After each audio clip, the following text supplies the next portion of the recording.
Alrighty, let's finish up chapter 5, shall we? Let's go right into it. Here we go. Module 4C, just a couple of sort of odds and ends at the end of chapter 5. Brentano and the Würzburg School. Let's jump right into it. Okay, Brentano, interesting character. He began life as a priest, didn't stick for some reason. He got disillusioned with the priesthood at some point. Then he became a professor, and he was a professor for a while. While as a professor, I mean, he looks like an interesting character, doesn't he? He looks interesting to me anyway. But as a professor, he met somebody that he wanted to marry, but where he was, which was Vienna, Austria, they did not allow even ex-priests to marry. So I guess once a priest, forever celibate or something of the sort. And so he had to basically give up his citizenship, which meant giving up his job. So he gave up his job, he gave up his citizenship so he could marry the one he loves. Isn't that fantastic? Very nice. But he never forgot his love of psychology either. So, I mean, he had supervised some students while he was a prof, and you'll hear about somebody named Stamp who sort of pioneered the psychology of music, which I think is very cool. But if we focus on Brentano himself, in a lot of his writings about psychology, what makes him really distinct is, he created something we now call act psychology. And really what that means is he was really emphasizing the fact that cognitive processes, mental processes, from his perspective, often had a goal and involved an act, a specific act. So yes, there's things out in the environment, but when we process them, he thought the act of the process, the mental act, was very important and should in fact be the focus of what we study. So it's not, other people, for example, Wundt is like what's actually in your mind. Brentano was much more, why are you doing that? What is that act for? What is it to accomplish? And so he also was very connected with goal-oriented or intentional aspects of cognitive experience. So he was really kind of the first one to kind of suggest that when we interact with the world, we're not just doing so in a sort of random way. We have goals, and we are interacting with the world in a much more intentional way, trying to accomplish certain things. And so we may, work hard to hear certain things or see certain things. And those are the acts we're doing to get to a certain goal. So it's a much more, it's going to move us into a school we're eventually going to call functionalism. So we told this story a little bit with Darwin, this idea that biology, used to be worried about what do things look like. And then Darwin kind of said, no, it's about why do they look like that? Wundt was kind of like, what are the elementary parts of conscious experience?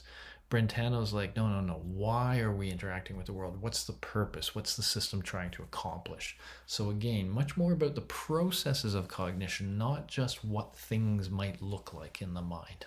Okay, so he's moving us towards functionalism, a banner that somebody named William James, who I believe is all of the next chapter, and one of my favorite psychologists, Brentano is getting us towards this area that William James really kind of blew up.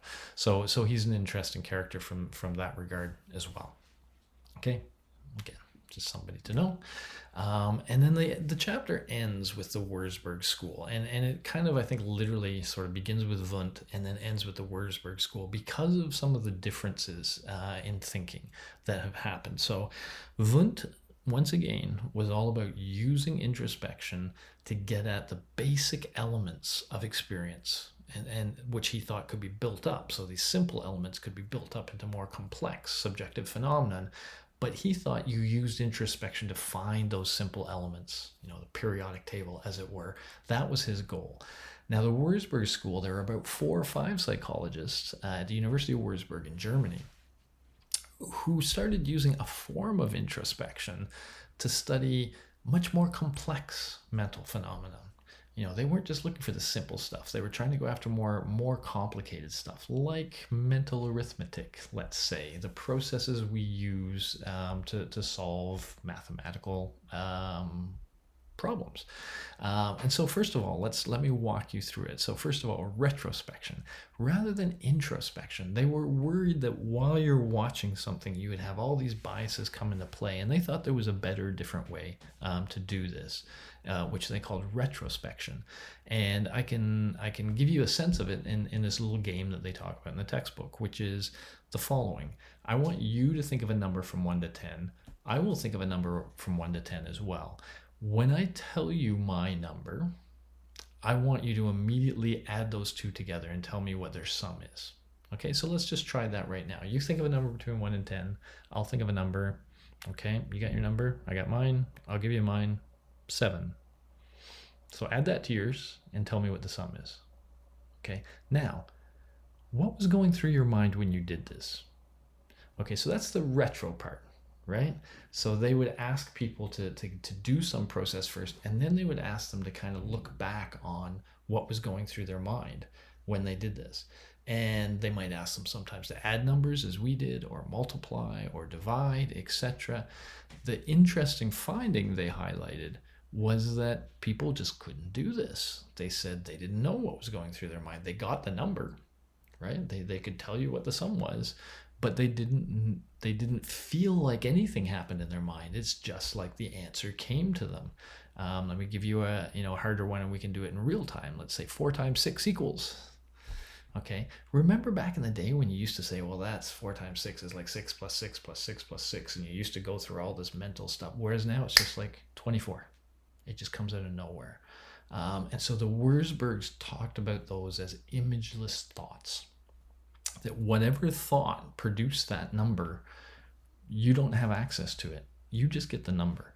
And this was seen as very puzzling, because I think really what this suggests is that previous to him, I mean, we've heard people talk about unconscious things, but previous to the Würzburg school, many psychologists kind of thought all of our mental thoughts were conscious. That's the world.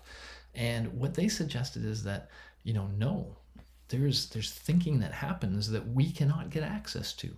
And they called these the imageless thoughts. And so they suggested that a lot of thought is an unconscious act of the mind, that many of the thoughts that we have, we are not consciously aware of, and in fact, maybe could not be consciously aware of. So in this last point, they're kind of saying that there are some things in the mind that cannot be studied by introspection,